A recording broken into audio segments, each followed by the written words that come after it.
Hello class, my name is Chelaida. Welcome to today's lesson. And I want to take you through a topic in English, and today I want us to look at adverbs. Before we do that, the first thing is to understand what is an adverb. An adverb, is a word which tells us more about a verb. It describes a verb. So, if that describes a verb, what is a verb? A verb is a doing word.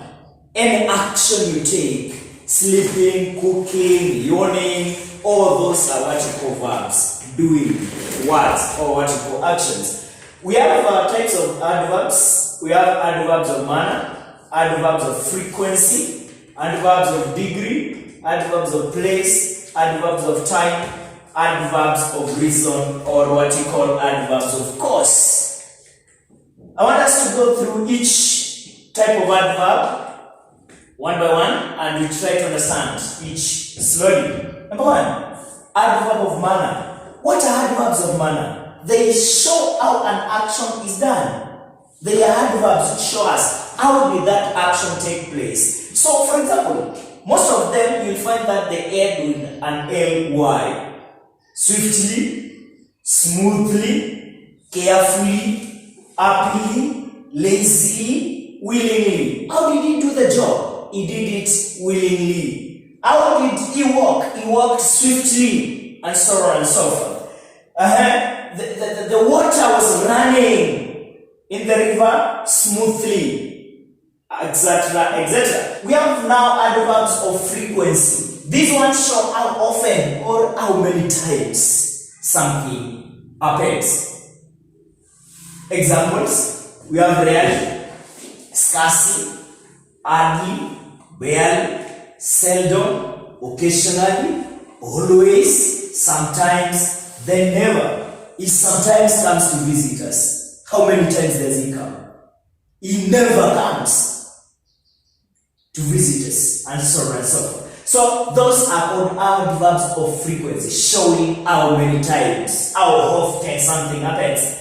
Before we get out of adverbs of frequency, there are some few things I want you to note in this. Most of the pupils confuse these words in their synonyms and in their opposites. Number one, let us look at occasionally. Occasionally means once in a while. Not every time, but once in a while. The synonym is always sometimes. Then we have the word often, which means many times. What is the synonym of often? Frequently. He frequently comes to see us, and so on and so forth. Then let us look at often and its opposites. We have scarcely, barely, hardly, and seldom. Remember, these words do not mean not. If I say he hardly comes to visit us, I don't mean he does not come to visit. That's something, a point to note. Then we have this word scarcely, which means happening on very few occasions. Happening on very few occasions. So, yes, it happens, but on few occasions, not all the time, not many times. The synonym now, will be the four words we end here. So, the synonyms of scarcely will be seldom, will be barely, and will be hardly.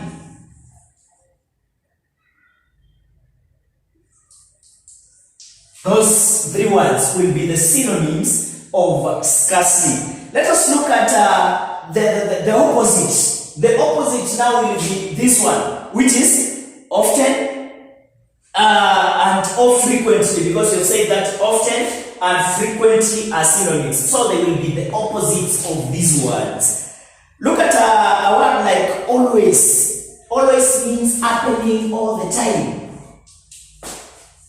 Happening all the time. Happening all the time. So the opposite of now always, the opposite of this word will be never. I will think we are together there. It will be never. It is not happening at all. It is not happening. So we have an example where we say pupils seldom make noise during library lessons. It doesn't mean they don't make noise, but they rarely. There are very few times you find them making noise. When I say there is hardly any food left, there is hardly any food left. There is hardly any food left. What do I mean? I mean this. There is very little. There is very little food. There is very little food. Almost nothing, but not nothing. So differentiate that. Then from there we go to what you call adverbs of degree. Adverbs of degree. Adverbs of degree. Adverbs of degree. Allow me to use this part, please, for visibility. Adverbs of degree. What are adverbs of degree? Adverbs of degree. Adverbs of degree. We'll say this. They show the extent on which something is done. They show the extent on which something is done. To what level is that thing done? For example, we have several very quiet. We have so, rather. I want you to note these ones. Fairly, extremely, extremely. We can have completely, almost, nearly, etc. So, at that point, look at this example.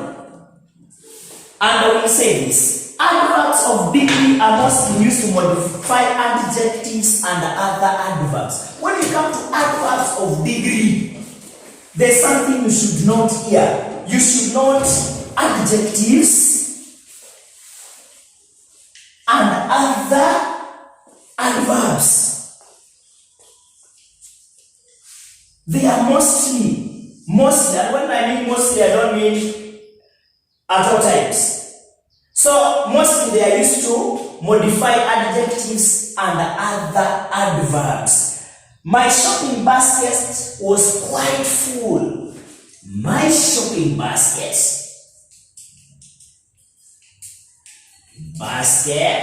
was quite full. So this is the adverb of degree. To what extent was it full? It was quite full. I can also say this. My uncle drove very fast. My uncle drove. How did he drive? Very fast. I can just say my uncle drove fast, but I want to modify it. So I introduce the adverb of degree. To what extent? Very fast. So those are what you call adverbs of degree. Adverbs of degree. Then next we have adverbs of place. Adverbs of place. What are adverbs of place? What do they do? Adverbs of place. Adverbs of place. You can just know when you hear the word adverbs of place, you know what all this is about. Adverbs of place. They show the exact position of an action. They show the exact position.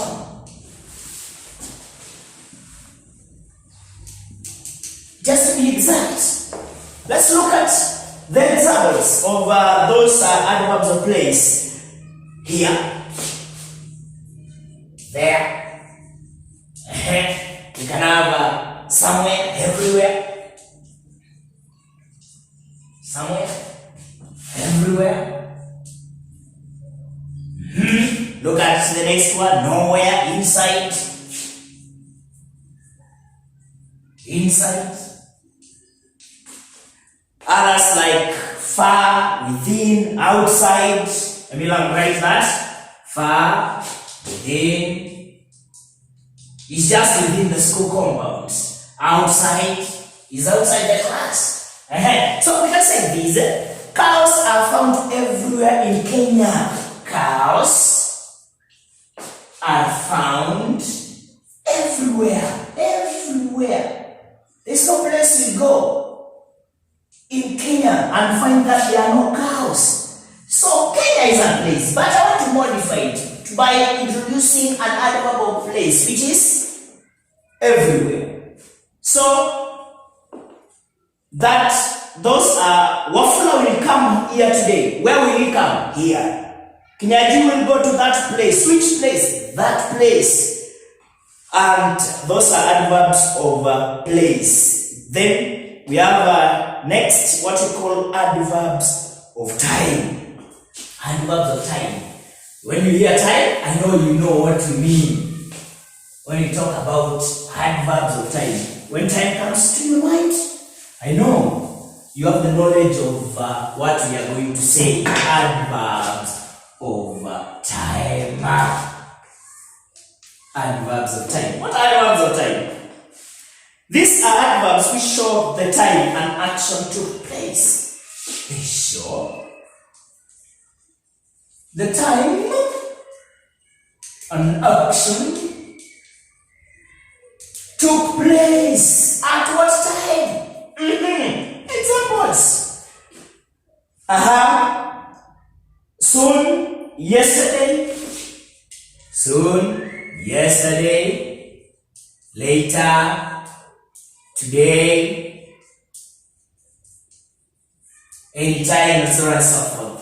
So, we'll have examples like Jim will come to Kenya next week. The word next week, Jim will come to Kenya next week. Next week. It's an adverb of time. So adverbs of time don't have so much.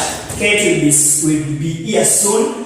Kate will be here soon. Here is an adverb of place. Then soon now becomes an adverb of time. So we can also note that sometimes you can have more than one adverb in one sentence. Let us look at the last part, which we say it is adverbs of cause or reason. And here I want you now to begin. Adverb of cause or reason. Adverb of cause or reason. They show an outcome. They show an outcome, consequence, and what you call the cause of an action. The cause of an action. Outcome, consequence, or cause of an action. Look at it here. Since, then we can have because, so that, then we have so, and so on and so forth. I'll give you an example in a sentence. Kim was promoted because he worked well. He worked well. Why was Kim promoted. The reason why he was promoted, because he worked well. So it gives us the reason why Kim was promoted. The cause of the reason. They could not come since they had no fare. They could not come since they had no fare. Since they had no fare. So that is the reason why they could not come. Then lastly, I will just brush on comparison of adverbs. The way we compare adjective, the other part, we also compare adverbs. For example, when one thing is talked about, we say it is positive. When we compare two things, we say it is comparative. Then when we compare more than two, that is 3 and above, we always say that it is superlative. So, I'll give an example. Is well behaved. Now, there we have the word well. Well is positive. Comparative will be better. Then the superlative will be best. So, this is a well-organized room. Then in comparative, we can have another example. The room is better organized than that one. Then in superlative, we have comparison of this room is the best of whole. So that is it. So we can have an adverb like skillfully, more skillfully, most skillful, and so on and so forth. Good, better, best, tall, taller, tallest, etc., etc. So that's all about adverbs, examples of adverbs, and how they relate with each other. I wish you all the best, and until we meet next time, subscribe, like, and share the video for more learning videos. Thank you.